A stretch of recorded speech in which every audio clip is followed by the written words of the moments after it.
When I was first diagnosed with cancer, my mum said to me through tears, "For fuck's sakes, for once in your life, could you do something about half?" Never been sick in my life, cancer. My goal is to help people understand that they don't have to believe that story about themselves. They don't have to believe the thoughts they're thinking, follow the story that they've been following. I've always been the overweight kid. I've always been the picked on one. I've never been in sports teams. And I came to this place through breathwork, hypnosis, and then ultimately coaching. The biggest fear I have is that you come to me with an issue and I say, okay, let's go back and figure out why this happened. And the reason is so sophisticated. Oh, well, of course you're this way. We can't change that. The narrative is I need to figure out why I repeatedly sabotage myself. We get so caught up in our thinking minds that it's hard to even decipher that this is something we're making up in our head.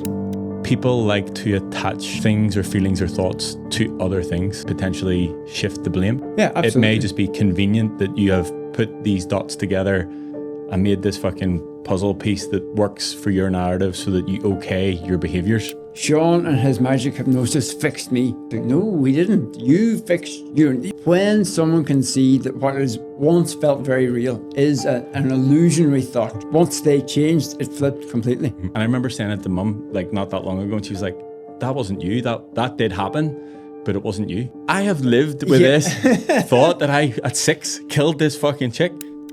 If you think it's bollocks, live your best life. Do it. I'm not going to try and change your mind. Life is about how you respond to it. If you come to a point in your life where things get tough, where you start thinking, where you're repeating the same patterns, maybe it's worth a conversation. Today we are sat with Sean. He does the one thing that everybody overlooks, but potentially the one thing that will give you the biggest shift.